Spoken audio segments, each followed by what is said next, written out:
When ordering a Chinese beer, Tsingtao stands as one of the most popular choices. With the company dating back to 1903, the company was state-owned until the early 1990s, when it merged with several other large Chinese beer producers. Japan's Asahi Brewery recently announced it would sell off its entire stake in the company. Is this Chinese brew suitable for your next takeout order? Find out now on Two Dudes Reviews.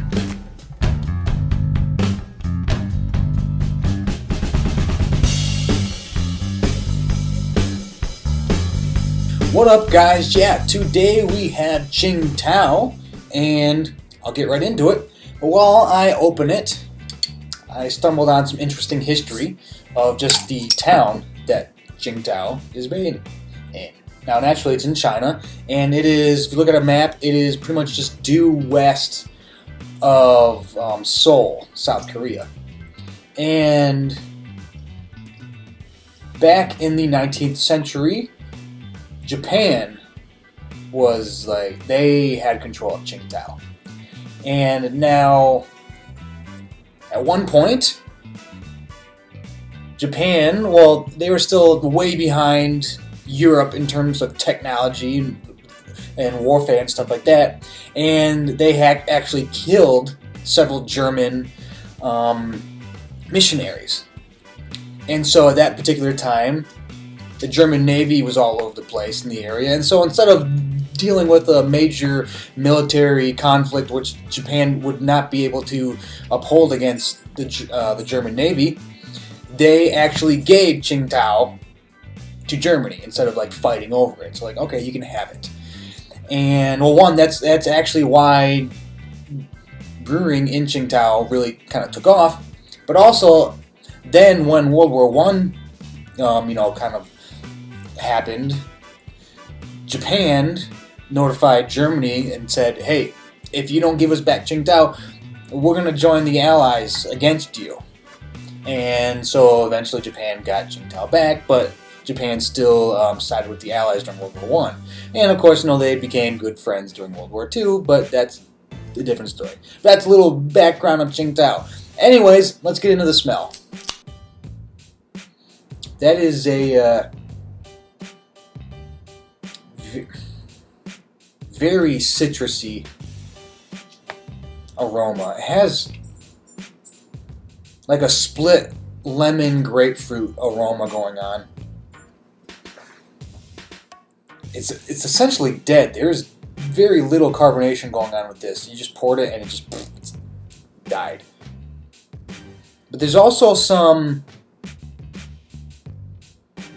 yeah, it is very citrusy.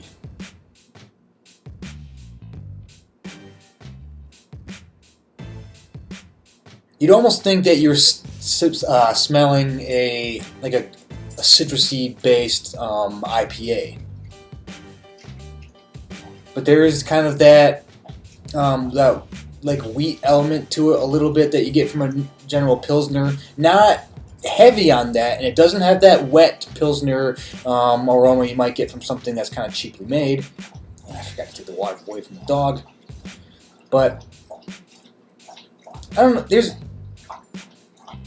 It does smell a little more crisp than your general just mass-produced Pilsner, and this is, pretty much a mass-produced Pilsner. It's, your number one beer out of China, which is, it's actually owned by a Japanese brewery now, so, Japan's got control over it again.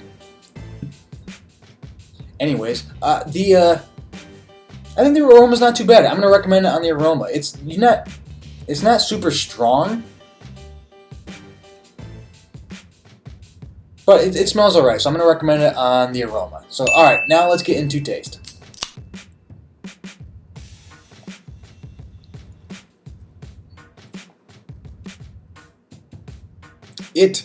There's a little bit of bitterness to it.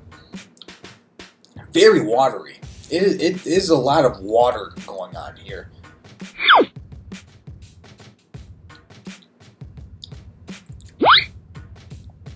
Maybe a little bit of that citrus, not a lot really. It's almost like you licked the rind or the skin of a grapefruit or a lemon, but there's not a lot of. It's not very citrusy. Is a hint, but it's a little bitterness. There's a hint of bitterness to it.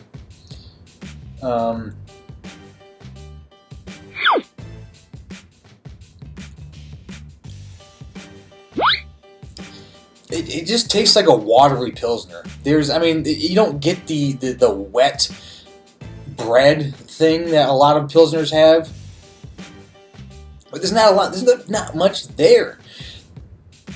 I could see if it was super hot, and then that's why it was made. But this is made in like a cold weather climate. In that particular area of the world, you're going to get a lot of snow during the winter time, and it's just, you get all 4 seasons. So I don't know why. I don't know. And let me get one more sip before I.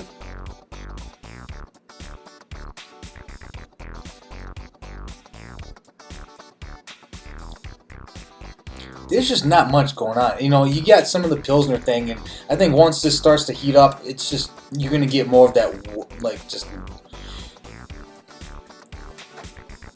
the wet bread. It's going to come up some more. But even the color, it's like super duper clear. It's not even, it's a lot lighter than what the camera's picking up, and it's pretty dang light. I don't know. I'm not going to recommend it on the taste. There's just not much going on with it. But alright, next is value for price. And the price isn't that bad for what it is. It is a mass-produced Chinese beer, and you're gonna find it at, if you go to a Chinese restaurant, you're gonna find it. It's I don't know. The price is fine. For the price, for an import, it's not bad. So I'll recommend it for value for price. But alright, next is distinction. There's really nothing remarkable about the beer. There's nothing special going on. It's watery. The taste you do have isn't terrible, but there's not a lot of it. And there's nothing in it that would separate it from any other kind of beer. You will taste it, you will forget about it. And then somebody pours it for you years later, you're not going to remember what it is. It's just kind of a run-of-the-mill beer. And so there's not much distinction, so I'm not going to recommend it for distinction.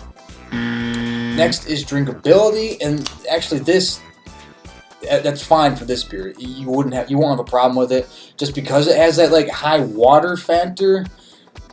You're going to be able to drink a lot of it as long as you keep it cold.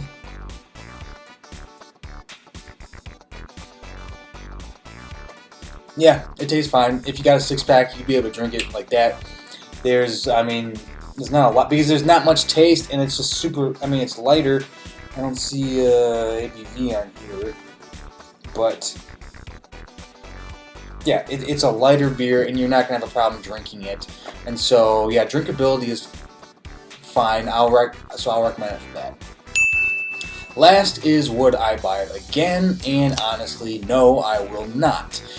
You go to an Asian restaurant, Chinese restaurant, whatever, this is going to be there, but there's also going to be other Asian beers, and I would go with pretty much any of the others at this point. It doesn't taste bad, it's just super watery. I guess if you're getting a meal that's really, really spicy, and you want something that doesn't have a lot of carbonation, so it doesn't kick up the spice factor, and something just to wash it down, okay, maybe that's probably the only real reason you get it. So yeah, I'm not gonna buy it again. But alright, that is my review of Tsingtao. Let me know what you think of it. If you got it before, write in the comments. If there's another Chinese beer you think I should check out, let me know as well. But yeah, that is the review. So for myself, and for Tsingtao, take it easy.